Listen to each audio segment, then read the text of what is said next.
आपण पाहताय न्यूज 18 लोकमत. आपल्या सगळ्यांचं स्वागत. मी मिलिंद भागवत. सुरुवातीला वादळाचा तडाखा महाराष्ट्रानंतर आता गुजरातला बसतोय. त्याच्या काही महत्त्वाच्या बातम्या, कारण गुजरातला तौक्ते चक्रीवादळाचा तडाखा बसायला सुरुवात झाली आहे काल रात्रीपासूनच. तर आज दीव दमण या दोन्ही ठिकाणी मुसळधार पाऊस होतोय. सौराष्ट्राला या वादळाचा मोठा फटका बसलाय. शेकडो झाडं उन्मळून पडलेत. गुजरातमध्ये 14 जिल्ह्यांना या चक्रीवादळाचा फटका बसणार आहे.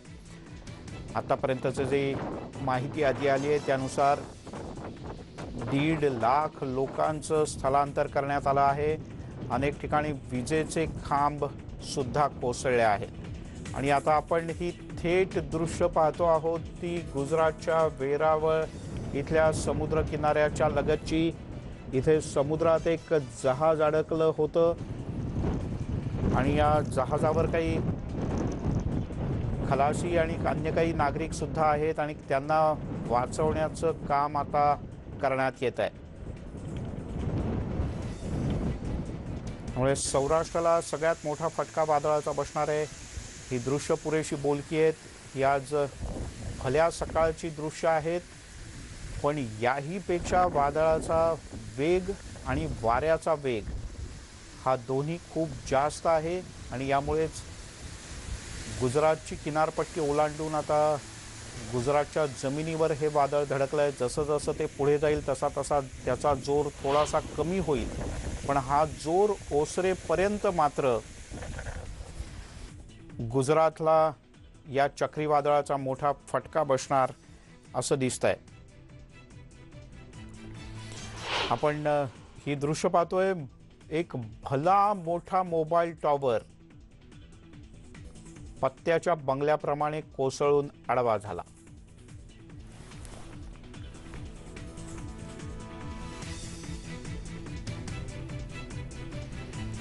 ही दृश्य आपण पाहतोय गुजरातच्या वेरावल मधली. अक्षरशः क्षणार्धात पडला म्हणेपर्यंत हा खांब पूर्णपणे खालती कोसळला. हा मोबाईल टॉवर हा पूर्ण खालती कोसळला. मोबाईल टॉवर कोसळल्याचा फटका सुद्धा अनेक मोबाईल कंपन्यांच्या नेटवर्कला बसणार आहे. पण ही दृश्य पाहिली की आपल्याला अंदाज येऊ शकतो की काय वाऱ्याची गती किंवा वेग असेल. अशीच काही दृश्य पुढच्या काही वेळात आम्ही तुम्हाला न्यूज 18 लोकमतवर दाखवणार आहोत, ज्यामुळे या चक्रीवादळाच्या वाऱ्याचा वेग अद्यापही म्हणावा तसा कमी झालेला नाही हेच स्पष्टपणे जाणवत आहे. आणि आता थेट जाऊयात वेरावळला. आपले प्रतिनिधी प्रणव पटेल आपल्या सोबत जोडले गेलेत. प्रणव, क्या हालात है वहां पर अभी?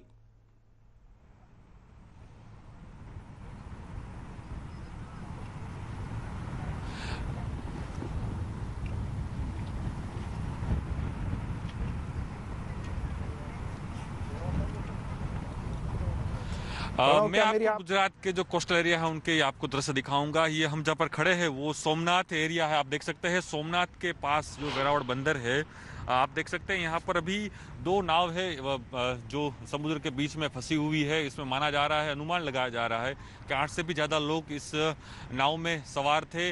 एक बोट है वो यहाँ पर क्रैश हो चुकी है क्योंकि वो डूब गई है समुद्र में ही, और 2 अन्य जो बोट है वो उन लोगों को रेस्क्यू करने के लिए वहाँ पर पहुँच रही है। आपको मैं लाइव दृश्य दिखा रहा हूँ अपने दर्शकों को कि सोमनाथ जो वेरावल बंदरगाह है उनके ये लाइव दृश्य हम आपको दिखा रहे हैं।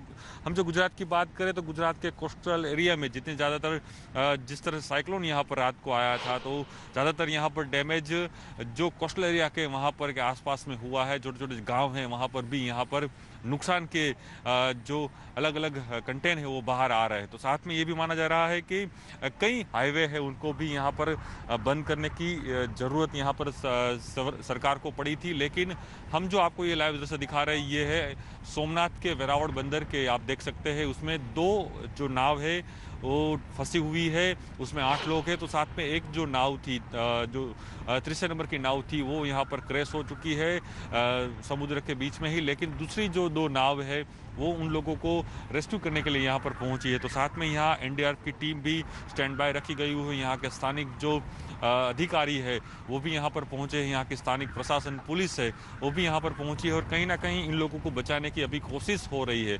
लेकिन पूरे गुजरात का मंजर ऐसा ही देखा जा रहा है, जिसमें जितने भी कोस्टल एरिया है गुजरात के ज़्यादातर उसमें सौराष्ट्र ज़्यादा इफेक्ट हुआ है। उसमें भी दीव और ऊना यहाँ का जो लोकल जो विलेज है सबसे ज़्यादा यहाँ पर इफेक्ट हुई है। जस्ट लास्ट नाइट को जिस तरह से जो हालत हुई थी लास्ट नाइट में जिस तरह से पवन की गति है वो ज़्यादा रही थी, तो साथ में साइक्लोन भी यहाँ पर जिस तरह से रहा था, भारी बारिश भी यहाँ पर हुई थी और कई इलाके में ज़्यादातर नुकसान की बात यहाँ पर हो रही है। आप देख सकते हैं ये किस तरह का मंजर यहाँ पर है। जिस तरह साइक्लोन तो आ चुका है गुजरात में, कई सौराष्ट्र के कई एरिया में उनकी असर भी हुई, लेकिन अभी भी कोस्टल एरिया में इसकी यहाँ पर जो समुद्र में है उनका करंट यहाँ पर दिखाई दे रहा है। और आप ये लाइव दृश्य देख सकते हैं कि जो दो नाव है वो यहाँ पर अभी बीच समुद्र में फंसी हुई है। उनको यहाँ जो उसमें 8 लोग जो वो है उनको रेस्क्यू करने का काम यहाँ पर अभी चल रहा है। जी, तो ये और कितने समय तक इसका इम्पैक्ट रहेगा और ये तोकते चक्रवात अभी आगे किस दिशा में गया है?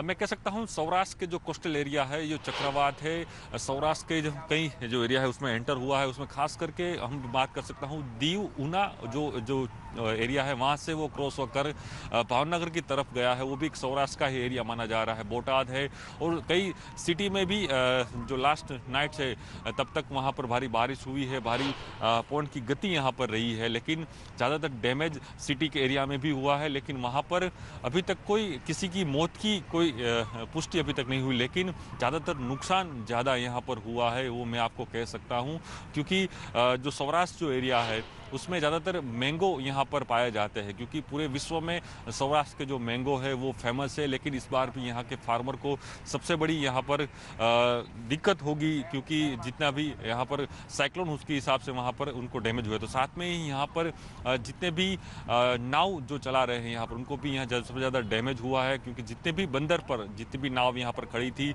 रात को जिस तरह लास्ट नाइट को जिस तरह से यहाँ साइक्लोन गुजरात के कोस्टल एरिया से क्रॉस हुआ था तो उसमें भी ज़्यादातर यहाँ नुकसान की भीति यहाँ पर देखी जा रही है। लेकिन सुबह से ही ऐसे मंजर देखे गए हैं, कई हाईवे है उसको बंद करने की भी यहाँ पर जरूरत स्थानिक प्रशासन को हुई है। तो साथ में ही कई ट्री बोल्ट जो है ट्री है वो गिरने की बात यहाँ पर हुई है। तो साथ में ही जो लाइट के पोल है वो भी यहाँ पर गिरे हैं और कई मकानों में यहाँ पर डैमेज की भी खबरें बाहर आई है। जी, फिलहाल बहुत बहुत शुक्रिया इस पूरे विस्तृत जानकारी के लिए। त्यामुळे तोक्ते चक्रीवादळाचा मोठा फटका हा गुजरातच्या किनारपट्टीला सुद्धा बसतोय आणि वेलावल इथला आपण बघितलं जहाज अडकलेलं आहे आणि त्याचं बचाव कार्य सुद्धा सुरू आहे। आता महाराष्ट्रात येऊयात। मुंबई आणि महाराष्ट्रामध्ये तोक्ते चक्रीवादळाचा मोठा फटका बसलाय। काल वेगानं वाहणाऱ्या वादळी वाऱ्यांमुळे शहरात अनेक ठिकाणी झाडं उन्मळून पडली आणि ही विक्रोळी मधली दृश्य पाहतोय। अशीच एक घटना विक्रोळी पार्कसाइड पोलीस स्टेशनच्या बरोबर समोर घडली। भर पावसात लोक इथून जात होते, एक वाहन गेलं आणि समोरून एक महिला येत होती। अचानक आवाज झाला, अक्षरशः काही क्षणांचा विलंब झाला असता तर ही महिला त्या झाडाखाली आली असती, पण कदाचित तिला अंदाज आला असावा आणि ताबडतोब ती महिला रस्त्याच्या दुसऱ्या बाजूला धावली आणि तिचा जीव वाचला। ही सगळी घटना सीसीटीव्हीत कैद झाली। आपण ही दृश्य पुन्हा एकदा बघूयात। विक्रोळी पार्कसाइड पोलीस स्टेशनच्या बरोबर समोरची ही दृश्य आणि पोलिसांची जीप त्या झाडाखाली अडकली। अवघ्या काही क्षणांचा, अवघ्या 2 ते 4 क्षणांचा विलंब आणि ही महिला कशी पळाली बघा, अन्यथा ती महिला निश्चितपणे त्या झाडाखाली सापडली असती। पोलिसांची गाडी यात अडकली होती। अखेर आज सकाळी हे झाड इथून बाजूला करण्यात यश आलं। या वादळाचा कोकणातल्या वीज यंत्रणेला खूप मोठा फटका बसलाय, कारण अनेक गावातला वीज पुरवठा हा पूर्णपणे खंडित झालाय। एका प्राथमिक अंदाजानुसार 18,43,000 वीज ग्राहकांना वीज यंत्रणेत जो बिघाड झाला आहे किंवा वीज पुरवठा जो खंडित झाला आहे त्याचा प्रत्यक्ष अप्रत्यक्ष फटका बसलेला आहे. कारण 3665 गावातल्या विजेच्या यंत्रणेला हानी पोहोचली. ही आहे या क्षणाची सगळ्यात मोठी आणि महत्त्वाची बातमी. वीज वितरण विभागानं मोठी तयारी केली होती. विविध प्रकारच्या सूचना कर्मचाऱ्यांना दिल्या होत्या. असा अंदाज होता की कदाचित एवढा फटका बसणार नाही, पण गेल्या वर्षी निसर्ग चक्रीवादळाचा जेवढा फटका बसला होता कदाचित त्याहीपेक्षा थोडा जास्त फटका हा वीज वितरण कंपनीला बसलेला असू शकतो. 3665 गावातली या विजेच्या यंत्रणेवर त्याचा परिणाम झाला आहे. सुमारे 18 लाखपेक्षा जास्त ग्राहकांना त्याचा फटका बसल्याचं सुरुवातीचं वृत्त आहे, सुरुवातीची माहिती आहे. पण यानंतर रात्रभरात मोठे प्रयत्न करून आता शेवटची बातमी हाती आली. तोपर्यंत 50% जास्त ग्राहकांचा वीज पुरवठा सुरळीत करण्यात वीज वितरण कंपनीच्या कर्मचाऱ्यांना यश आलंय. कोकणात अनेक ठिकाणी नारळाच्या, सुपारीच्या आणि केळीच्या बागा उद्ध्वस्त झाली आहेत. मोठं नुकसान झालंय. चक्रीवादळानं रायगड जिल्ह्यालाही मोठा फटका बसलाय. महाड, श्रीवर्धन, म्हसळा, माणगाव, अलिबाग एवढंच नाही तर रेवस, मांडवा आणि उरण परिसरात सुद्धा मोठ्या प्रमाणात झाडं पडली आहेत. सध्या वातावरण इथलं काहीसं निवळलंय.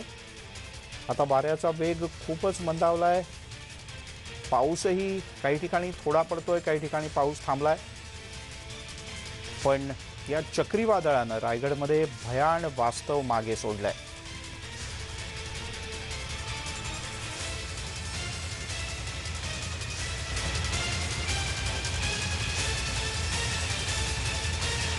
प्रतिनिधी आपल्यासोबत जोडले गेलेत. उदय, रायगडमधल्या नेमक्या कोणत्या भागात तू आता आहेस आणि रायगड जिल्ह्याला कशा पद्धतीचा फटका बसला या तोक्ते चक्रीवादळाचा? मिलिंदजी, मी रायगडमधल्या रायगड श्रीवर्धन मार्गावरती आहे आणि गेल्या 11 महिन्यांमध्ये दुसऱ्यांदा चक्रीवादळाचा सामना रायगड जिल्ह्याने केलेला आहे. गेल्या वर्षी निसर्ग चक्रीवादळाने जोरदार तडाखा रायगड जिल्हा आणि रत्नागिरीच्या उत्तर भागामध्ये दिला होता. त्याने खूप मोठं नुकसान जे आहे कोकणी माणसाचं केलं होतं. आता हे तौक्ते चक्रीवादळाने सगळ्यात मोठं नुकसान कोकणचं केलेलं आहे. सिंधुदुर्ग जिल्हा असेल, रत्नागिरी जिल्हा असेल, रायगड जिल्हा असेल, पालघर जिल्हा असेल, हे सर्व जिल्ह्यांच्या समुद्रकिनाऱ्यांवरती मोठी पडझड झालेली आहे. समुद्रकिनाऱ्यावरच्या गावांचं खूप मोठं नुकसान झालेलं आहे. जवळपास हा संपूर्ण महाराष्ट्राचा जो समुद्रकिनारा आहे तो 750 किलोमीटर लांबीचा आहे आणि या 750 किलोमीटर लांबीच्या समुद्र किनाऱ्यावरचे सगळे कोळीवाडे असतील, वाडी वस्ती असतील, इथे सर्वत्र हा तौक्ते चक्रीवादळाचा फटका जो आहे तो बसलेला आहे. इथले सर्व वीज यंत्रणा जी आहे ती अजूनही खंडित झालेली आहे. वीज प्रवाह अजूनही सुरू झालेला नाही आहे. तसं ऊर्जा विभागाकडून आपल्याला माहिती मिळालेली आहे की प्रत्येक गावामध्ये कुठे ना कुठे पोल जे आहेत ते सर्व पडलेले आहेत. त्यामुळे खूप मोठी समस्या स्थानिक गावकऱ्यांना आता सामोरे जावं लागतं आहे. त्याचबरोबर मोबाईल नेटवर्क जे आहे ते काही प्रमाणात आता सुरू झालेलं, मात्र अजूनही काही दुर्गम भागातले जे गाव आहेत तिथे अजूनही मोबाईल नेटवर्क जे आहे ते सुरू झालेलं नाही आहे. त्यामुळे त्या गावामध्ये किती नुकसान झालेलं आहे हे अजून तहसील कार्यामध्ये कळू शकले नाही. तहसील कार्यालयातले जे कर्मचारी आहेत ते प्रत्येक गावामध्ये जाऊन अंदाज घेतात की किती पडझड झालेली आहे, किती आर्थिक नुकसान झालेलं आहे, किती झाडं पडलेली आहेत. पंचनामे तर सुरू झालेले आहेत, मात्र अजूनही पूर्ण तपशील जो आहे तो हाती आलेला नाही आहे. कारण अजूनही पंचनामे हे सुरूच आहेत. लागोपाठ हे 3रं वर्ष आहे. याआधी वायू चक्रीवादळ आलं होतं, त्यानंतर निसर्ग चक्रीवादळ आणि आता तौक्ते चक्रीवादळ आलेलं आहे. अशा प्रकारे लागोपाठ 3 ते 4 वर्ष हे चक्रीवादळांचा सामना आता भारताच्या पश्चिम किनारपट्टीला सहन करावा लागतोय. त्यामुळे किनारपट्टीवरील राज्यांनी आता ओरिसा राज्याप्रमाणे अधिक सक्षम अशी यंत्रणा जी आहे प्रत्येक वर्षी उभारली गेलीच पाहिजे, ती कायमस्वरूपी असली पाहिजे. ओरिसा राज्याला याआधी बंगालच्या उपसागरातून प्रतिवर्षी चक्रीवादळांचा सामना करावा लागतो. त्यांचं खूप मोठं आर्थिक आणि जीवितहानी जी आहे ओरिसा राज्याने सहन केलेली आहे. त्यामुळे एक आदर्शवत अशी यंत्रणा जी आहे चक्रीवादळाचा सामना करण्यासाठी आणि बचाव करण्यासाठी ही ओरिसा राज्याने निर्माण केली आहे. त्याचं जागतिक स्तरावरती कौतुक देखील झालेलं, अगदी युनायटेड नेशन्सने देखील त्याचं कौतुक केलेलं आहे. तशीच यंत्रणा आता महाराष्ट्र, गुजरात, कर्नाटक, केरळ या राज्यांनी उभारली गेली पाहिजे, जेणेकरून कमीत कमी जीवितहानी होऊन कमीत कमी वित्तहानी ही जी आहे सर्वसामान्य नागरिकांचा आपण करू शकतो. कारण अशी चक्रीवादळ जर दरवर्षी आली तर चक्रीवादळ येणार म्हणून आपण काहीतरी यंत्रणा तात्पुरती निर्माण केली तर ती पुरेशी होत नाही. सर्वसामान्य नागरिक मोठ्या संख्येने आहे, लोकसंख्या सर्व किनारपट्टीच्या राज्यांची मोठी आहे. त्यामुळे जर आपल्या नागरिकांचे जीव वाचवायचे असेल, त्यांची जर कमीत कमी वित्तहानी करायची असेल ते निश्चित एक चांगली आयडियल यंत्रणा जी आहे ती उभारली गेली पाहिजे। सध्या रायगड जिल्ह्याला आपण बघतोय की राघोबाट 2 वर्ष चक्रीवादळाचा सामना सहन करावा लागत आहे। गेल्या वर्षी देखील कोकणचं खूप मोठं आर्थिक नुकसान केलं, आता देखील खूप मोठं नुकसान जे आहे त्या कोकणी माणसाचं झालेलं आहे। ते कसं भरून काढणार, कारण गेल्या वर्षी देखील इतकी झाडं उन्मळून पडली होती, तशी झाडं यावर्षी देखील उन्मळून पडलेली आहेत। ही झाडं एका 1-2 वर्षामध्ये निर्माण होत नाही किंवा मोठी होत नाही, त्यांना किमान 20 ते 25 वर्ष लागतात। अगदी आपल्या मुलाबाळांप्रमाणे कोकणी माणूस आपल्या झाडा फुलांवरती प्रेम करतं आणि तीच झाडं त्यांच्या डोळ्यासमोर जेव्हा उन्मळून पडतात तेव्हा त्यांच्या डोळ्यामध्ये अश्रू आल्याशिवाय राहत नाही। मिलिंदजी, मी समजू शकतो उदय, कारण वर्षोनवर्ष एक झाड जगवायला आणि वाढवायला वेळ लागतो आणि पिढ्यांना त्याचा फायदा होत असतो, आणि ते झाड जर का मध्येच उन्मळून पडलं तर केवळ एका झाडापुरतं नाही तर पिढीसाठी ते नुकसान असतं। त्यामुळे काही ठिकाणी सर्वे करायला सुरुवात केलेली आहे, पाहणी करायला सुरुवात केलेली आहे प्रशासनानं, मात्र ते वेळेत होणं आणि लोकांना मदत मिळणं या दोन्ही गोष्टी आवश्यक आहेत। उदय, तुर्तास धन्यवाद या माहितीबद्दल। इकडे रायगड जिल्ह्यात तोक्ते चक्रीवादळामुळे मोठं नुकसान झालंय। जी एकूण माहिती आहे जिल्ह्यातली त्यानुसार 5244 घरांचं नुकसान झालंय, ही अधिकृत माहिती आहे। पण अन्यही काही घरांचं आढावा घेण्याचं काम अजूनही बाकी आहे। वादळामुळे 4 जणांचा मृत्यू झालाय तर 5 घरांचं पूर्ण नुकसान झालंय, म्हणजे ती उद्ध्वस्त झाली। 500हून अधिक विजेचे खांब कोसळलेत। वीज पुरवठा सुरळीत करण्याचं काम सध्या युद्ध पातळीवर सुरू आहे।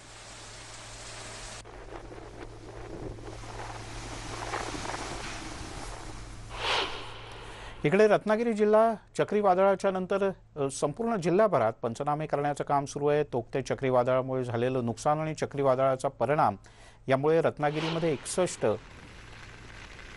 पडझड झालेल्या बांधकामांची नोंद आतापर्यंत झाली आहे। रत्नागिरी इथे 2 जनावरं सुद्धा मृत्युमुखी पडलेत। राजापूर, गुहागर, दापोली या समुद्र किनारपट्टीच्या भागातील आंबा, काजू, नारळ आणि सुपारी या पिकांचे अद्याप पंचनामे सुरू झालेले नाहीत। वादळामुळे राजापूर तालुक्यात 652 व्यक्ती, रत्नागिरी तालुक्यात 363, दापोली तालुक्यात 2373, मंडणगड तालुक्यात 508, गुहागर तालुक्यात 667 अशा एकूण 4500 पेक्षा जास्त लोकांचं स्थलांतर जिल्ह्यात करण्यात आलं। आता ही सगळी लोक आज उद्यामध्ये आपापल्या घरी परततील। शिवाजी गोरे आपले प्रतिनिधी आपल्यासोबत आहेत। शिवाजी, कोणकोणत्या भागात कसं नुकसान आहे आणि या ज्या 4500-5000 लोकांना स्थलांतरित करण्यात आलं होतं ती आज परततील आपापल्या घरी का उद्या? मिलिंद सर, निसर्ग चक्रीवादळ या जिल्ह्यातून निघून गेलंय, परंतु या जिल्ह्यामधला धोका अजूनही कायम आहे। अतिवृष्टीचा इशारा आजपर्यंत देण्यात आलेला आहे। आजचा दिवस या जिल्ह्यासाठी धोक्याचा असणार आहे। उद्यापासून मात्र हे जनजीवन जे आहे या जिल्ह्यातलं पूर्वपदावर यायला सुरुवात होईल। स्थलांतरित झालेले लोक हळूहळू आपल्या घराकडे वळतील। परंतु या जिल्ह्यातल्या ज्या सगळ्याच नद्या आहेत त्या सुद्धा आता धोक्याची पातळी ओलांडलेली आहे नद्यांनी। समुद्राला उधाण आहे आणि अशा परिस्थितीमध्ये हा जो अतिवृष्टीचा इशारा देण्यात आलेला आहे त्यासाठी कुठेतरी लोकांनी खबरदारी घेणं गरजेचं आहे। प्रशासनाने अजूनही मासेमारीसाठी समुद्रात कोणीही जाऊ नये अशा प्रकारच्या सूचना दिलेल्या आहेत। जे स्थलांतरित लोक आहेत त्यांना उद्यापर्यंत कायम त्याच ठिकाणी राहण्याचे आदेश देण्यात आलेले आहेत। पंचनाम्याचं काम सुरू आहे। निसर्ग चक्रीवादळामध्ये पंचनाम्याचं काम 20 ते 25 दिवस सुरू होतं। अनेक भागामध्ये 20 ते 25 दिवस लाईट सुद्धा आली नव्हती। त्या ठिकाणचे रस्ते सुद्धा मोकळे झाले नव्हते, त्यामुळे मोठी हानी झाली होती आणि लोकांना खूप अडचणीला सामोरे जावं लागलं होतं। परंतु यावेळेस तसा म्हणावा तसा फटका या जिल्ह्याला बसला नाही। थोड्याफार प्रमाणामध्ये सगळ्याच तालुक्यामध्ये नुकसान झालेलं आहे। राजापूर तालुक्याला याचा जास्त परिणाम जाणवला आहे, परंतु हे वादळ समुद्रामार्गे पुढे सरकलं असल्यामुळे या जिल्ह्यात परिणाम झालेला आहे। परंतु ज्या प्रमाणात निसर्ग चक्रीवादळामध्ये जे नुकसान झालं होतं त्या प्रमाणामध्ये नुकसान झालं नाही। त्यामुळे अवघ्या 2 दिवसामध्ये वीज पुरवठा सुरळीत झालेला आहे। जिल्ह्यामध्ये सगळीकडेच आता वीज पुरवठा खंडित झालेला आहे। हाच वीज पुरवठा निसर्ग चक्रीवादळामध्ये 20 दिवस अनेक भागामध्ये लाईट आली नव्हती। दापोली, मंडणगड, गुहागर या 3 तालुक्यांना सर्वाधिक फटका बसला होता। सुमारे 8000 पोल या जिल्ह्यातले उन्मळून पडले होते। अशी भयावह परिस्थिती निसर्ग चक्रीवादळामध्ये झाली होती, परंतु या वादळाचा फटका थोड्याफार प्रमाणामध्ये बसलाय। निसर्ग वादळामध्ये जे हानी झाली होती तशी हानी या वादळात आता आपल्याला पाहायला मिळत नाही। समुद्र किनारपट्टीवरच्या घरांना अजूनही धोका आहे। अनेक धोकादायक घरं आहेत त्यांना स्थलांतरित करण्यात आलं आहे। समुद्र अजूनही खवळलेला आहे. अशा परिस्थितीमध्ये समुद्र किनारपट्टीवरती हाय अलर्टचा इशारा देण्यात आलेला आहे. बर बर मच्छीमारांच्या बोटी किनाऱ्यावर आलेल्या आहेत. शिवाजी, पंचनामे सुरू झालेत का? कारण पंचनामे सुद्धा वेळेत सुरू होणं गरजेचं आहे, कारण पंचनामे वेळेत सुरू झाले तर तोक्ते चक्रीवादळामुळे जे नुकसान झालंय त्याची मदत वेळेत मिळेल. मिलिंद सर, यावर्षी निसर्ग जे चक्रीवादळ झालं, तोक्ते चक्रीवादळ, त्याच्या अगदी दुसऱ्याच दिवशी पंचनाम्याला सुरुवात झालेली आहे. अनेक गावामध्ये महसूलची टीम कालपासूनच पंचनामे करते. ज्या भागामध्ये जास्त नुकसान झाले त्या भागातल्या याद्या यायला थोडा वेळ लागेल, परंतु या जिल्ह्यातले सर्वच पंचनामे व्हायला किमान 8 दिवस लागतील. 8 दिवसामध्ये आपल्याला कळू शकेल की नक्की नुकसान किती झालंय, किती बाधा पोहोचली या जिल्ह्याला. अशा प्रकार आणि त्यांना जर नुकसान द्यायचं असेल तर सरकारने यापूर्वीच निकष ठरवलेले आहेत. निसर्ग चक्रीवादळाचे जे निकष आहेत त्याच निकषानुसार या जिल्ह्याला मदत मिळण्याची शक्यता आहे. सरकारने यापूर्वी तशा प्रकारे जाहीर सुद्धा केलेलं आहे की या किनारपट्टीवर जे चक्रीवादळ येतील त्या चक्रीवादळाचे वेगळे निकष निसर्ग चक्रीवादळामध्ये लावण्यात आले होते आणि तशा प्रकारचे निकष या वेळेस सुद्धा लावतील आणि लोकांना भरीव मदत मिळेल अशी आपण आशा करूया. गेल्या वेळेला मदत मिळायला थोडासा उशीर झाला होता, किंबहुना वीज वितरण सुद्धा सुरू व्हायला थोडासा उशीर झाला होता. अपेक्षा करूयात की यावेळेला दोन्ही गोष्टी वेळेत आणि व्यवस्थित पार पडतील. शिवाजी, तुर्तास धन्यवाद या माहितीबद्दल. तिकडे रत्नागिरीत चक्रीवादळाचा प्रभाव अजूनही कायम आहे आणि यानंतर ताजी स्थिती काय रायगड आणि रत्नागिरी जिल्ह्यात ते आपण जाणून घेऊयात. आपल्यासोबत आपले आणखीन एक प्रतिनिधी जोडले गेलेत, स्वप्नील घाग. स्वप्नील, काय ताजी आकडेवारी आहे, काय आणखीन माहिती आहे? मिलिंद सर, आपल्याला माहिती आहे की वादळ हे गुजरातच्या दिशेने गेलेलं आहे. मात्र असं असलं तरी रत्नागिरी जिल्ह्यामध्ये अनेक ठिकाणी ह्या वादळाचा प्रभाव हा अजूनही जाणवतोय. काल रात्रीपासून जिल्ह्यातल्या चिपळूण किंवा गुहागर असेल या भागामध्ये मुसळधार पाऊस आहे. अगदी सकाळपर्यंत हा पाऊस सुरू होता विजांच्या कडकडाटामध्ये आणि त्यामुळे लोकांमध्ये जे आहे ही भीतीचं वातावरण होतं. हवेचं प्रमाण देखील कमी अधिक प्रमाणात अजूनही सुरू आहे. त्यामुळे अजूनही लोकांमध्ये चिंतेचं वातावरण आहे. जिल्ह्यामध्ये मागच्या या वादळाच्या दरम्यान जवळपास 1090 मिलीमीटर पावसाची नोंद आहे. म्हणजे ही मे महिन्याच्या काळातली सर्वाधिक नोंद आतापर्यंतची आहे.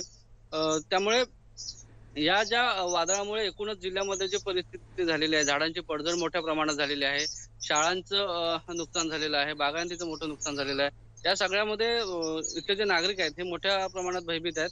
मात्र असं असलं तरी 24 तासानंतर देखील रत्नागिरी जिल्ह्यामध्ये अनेक ठिकाणी या वादळाचा प्रभाव अजूनही दिसतोय.